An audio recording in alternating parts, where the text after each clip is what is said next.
it is relatively easy to spot amateur tracks. Let me give you an example. Listen to this.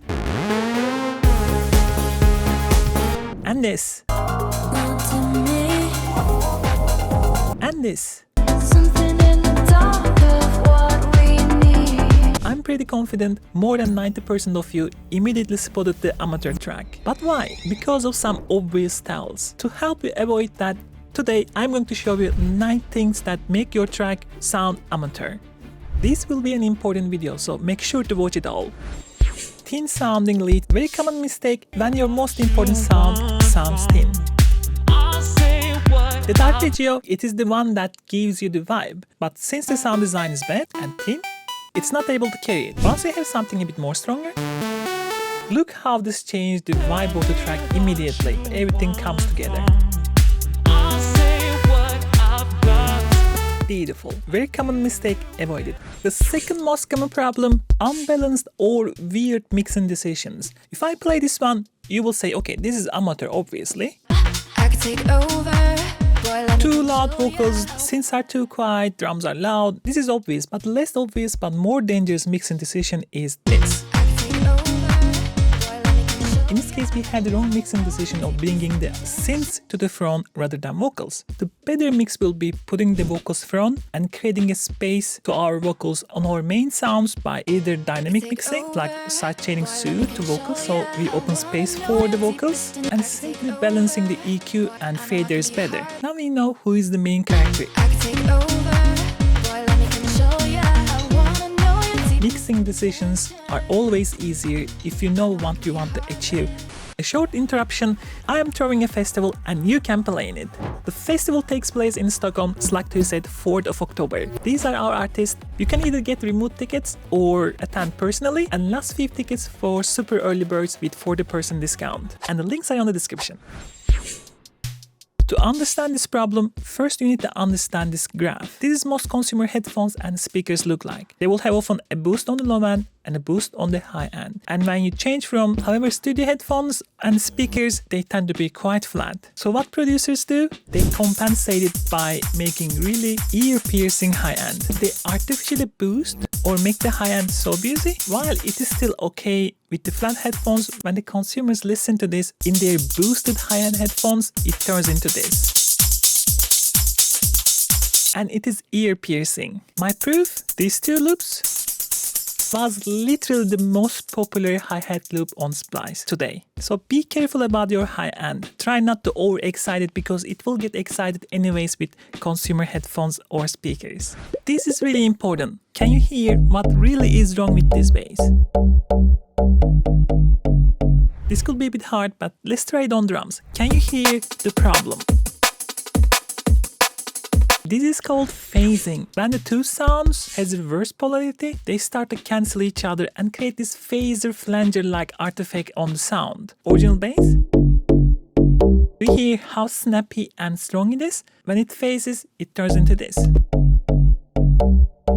Same here. Be really careful when you have too many similar sounds or when you layer the sounds. If you start to hear artifacts, you may have phasing issues. And if it is too complicated for you, I have a whole video over here where I go really deep into phasing and explain everything. Look at that one. Listen to this. Something in the heart of me. Something is horribly wrong, and that something is actually the wrong pitch. So let's go to AudioMe. It's an AI voice converter website. Let's take Tina for example, upload that horrible vocal, convert it. Now we have this. Something in the heart of Now we have much better timer with vocals, but the pitch is still all over the place. And the one thing this converter has is inbuilt auto-tuner, and it can also do a manual pitch correction as well. Look at this. Now we have all the notes here, so you can actually move things around, like tune them up, right? Or actually, in this case, we are in A minor. We can ask it to do for us. I move things a bit around, and then you can also actually humanize if you like to. Here we go. From horrible vocal, we got something at least much more useful. You can even add like auto vibrato a bit, convert it. Something in the heart of me. Much better. Let's try one more time with the track. Something in the heart of me. From horrible vocals to at least usable vocals. audio is really impressive. Look how cool results you get when you use a better source material. A little love to feel more alive. Check it out if you haven't tried yet. This is another very common issue, and it's abrupt transitions. Listen to this.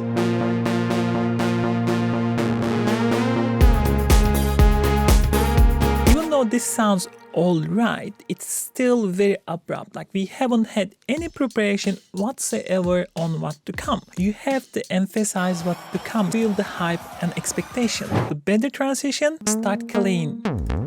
Emphasize your main melody. Bring in your supporting elements from background. Change your bass pattern. Volume up your support elements.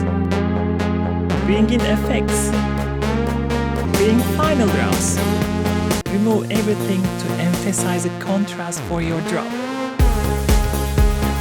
Now this is much more professional. All we do, we amplify the emotions. If you're enjoying the video up to now, please consider like and subscribe. It helps a ton. The muddy low end is another big tale, and here it is, a simple version of how that will sound. Do you hear this fuzziness and boominess and this wooiness in the low end? Let me show you the problem. The first thing, if you listen this up, it is so sustained and there's a release on it as well, so it's like, there's too much sound there. So the easiest fix for this one will be just, do you see the difference immediately? Bring that release even more, so that there's a clear definition on that rolling bass line. Another common issue with the muddy low end is actually the leakage from other instruments. In this case, we have this. You see this area? You can cut it. What I would even suggest is go to your chord progression. Let's remove these very low ends so that it's already cleaner from the design, right? Now remove it more. Look at that. All that mud is gone, and we only left with that warmth of the pad sounds. Now we have much more clear definition and separation on the low end. In a full track, it could be hard to define where the muddiness comes from. I have a full video over here for that as well. Take a look. We really go deep into that. Another big tell, lack of variation. The main reason for this oftentimes is using a loop like this. And what happens then, producer just takes this, duplicates all over the place, and there's no variation. Using loops are fine, but you need to create the variation out of them. Let's take this example. Very similar, and look how easily we can generate a lot of variation. Start with off head, right? Remove that. We start like this. Bring that ghost head. Let's bring that additional extra percussion. Now bring that claps. You are running out of variation? Super easy. Add a couple of extra notes here and there and change the color so you know. You want more variation? Now you can even change the pattern. And this all take us literally 3 minutes to make. And if we take 5 more minutes, we could have created more variations. And if we have taken 10 more minutes, we could have even created pattern variations in other channels, and we would have much more entertaining track overall. Another common tell, sample selection, especially selecting samples that works together. Listen to this. Individually, all samples are kind of fun. Cool hi-hat, cool snare, interesting kick. Even this one is fine, but together they all try to do different things and it becomes really unfocused. But let's change this and make it more coherent together. Listen to this. Now it feels like they belong all together. It's kind of sound glued as well. Only difference was changing the samples that I used. There's nothing wrong with being experimental and playing out of the genres. But then it's important to build a track around it so it still sounds like you are pushing the boundaries rather than randomly picking the sounds. That should be good enough.